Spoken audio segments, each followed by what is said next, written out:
Hello everyone, my name is Danny, and this is my review of Mayhem. Mayhem. Yeah. So, this is 87 minutes long. It's doesn't look like it has a rating, but it's rated R. We just know it's rated R. It doesn't even have a rating, it's so rated R. Derek Cho is having a really bad day. After being unjustly fired from his job, he discovers that the law firm's building is under quarantine for a mysterious and dangerous virus. Chaos erupts throughout the office as the victims of the disease begin acting out their wildest impulses. Joining forces with a former client who has a grudge of her own, Derek savagely fights tooth and nail to get to the executives on the top floor and settle the score once and for all. Yeah. That is Mayhem for you, everybody. Mayhem. Okay, so I'm just going to address the elephant in the room. Yes, this is like the Belko experiment. For the 10 people who saw that movie, I loved it. And when I saw this, I was like, well, isn't that just the Belko experiment? So they're both legit.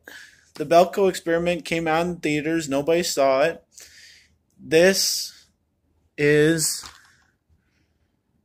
a 2017 movie, and nobody's heard of it. I got it from the library, and it was on the shelf available for anybody to pick up and watch, and obviously nobody has, so I picked it up because it was available.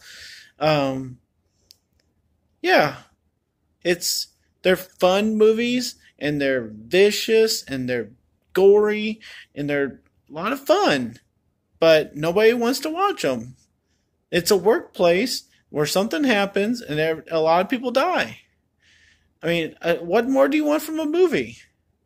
It's great. It's the Office Space, but everybody dies. It's funny, and it's enjoyable. Give it a chance, everybody. My seriously notes, you want to see my notes? I wrote down 4 things. Here's the 4 things. I was born in Iowa, and it mentions Des Moines as the... Des Moines, I'm sorry. I don't know why I said that. It mentions Des Moines 4 times because it ends up being the original spot that this virus hits. So I was like, oh, that's cool. That's my first note. Yay, something interesting. A little inconsistent. People react differently. Okay, so any fans out there of Resident Evil or even Mad Max, like movies that are cool and a fun ride, or gory, or Jigsaw. I love the Saw movies. They don't make sense. Usually the timeline is messed up, or people saying lines have no personality, and it's just fun to watch people die. Okay, that's fine. The thing that doesn't make sense about this movie, and to a person that would be critical of it, is that you're going to say that this whole movie is about people being affected by a virus. Well, the main characters are a little subdued, and it seems like they're able to handle things, but then there's other people that are banging phones on desk and throwing paper up in the air, and that's just silly. And that was kind of stupid background stuff. It was like, go crazy in the background over there, and these people were like, okay, well, what do I do? And that's what it looked like literally. And then there's other people who are just hacking away, just killing somebody in the corner. So you have to make it a sense of why the virus affects people differently, and why some people are able to handle it, and some people are able to snort coke, and some people are able to drink coffee, but they're not killing anybody. So that's the one criticism that I could understand of people, and I was critical also, was that you have to kind of have things make a little bit of sense. You can't just have it be completely retarded common sense wise and be awesome gore wise. Yeah, it's like the main characters, that's my third note, is that the two main characters, if they were affected appropriately, I think that they would just be all over each other. There's one time that they just can't help their inhibitions with the virus that's in them, and they just have to take care of their elevated need. But other than that, the things that they're doing, they're affected, but they're not doing it, and they're able to control it in a mild manner. So it just has to make sense. And I thought the two main characters could have been a little bit more crazy, and maybe it would have been a shorter movie if they killed people faster. I don't know, but I thought it could have been a little bit more crazy. So, other than that, this is a wild ride. It's a fun movie. The other movie that comes to mind, since it is a quarantine situation, is Quarantine 1 and 2. And I thought those movies were good. They're exciting. They're scary. I don't know why people don't like these movies more. I really don't.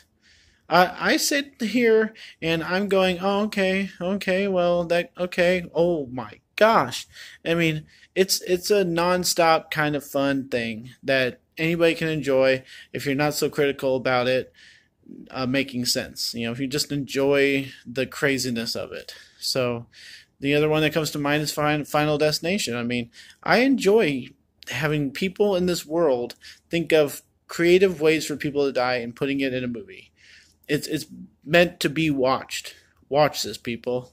Has a blah ending. I would call it typical of bad endings, but they try to be creative. They try to be original.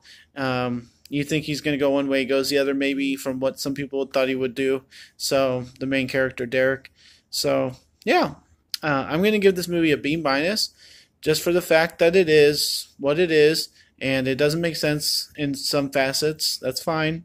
It's still a B movie. It's funny.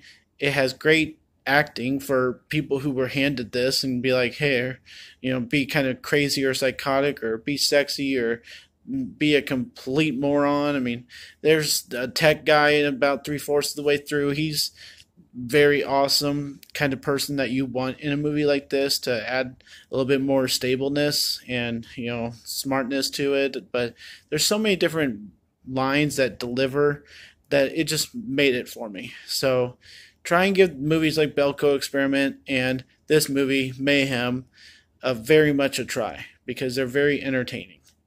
My name's Danny. If you like this or any of my other movie reviews, please like and subscribe to my channel, and I will keep pumping these out. We're getting closer to review number 100. Thanks, guys. Enjoy your movies.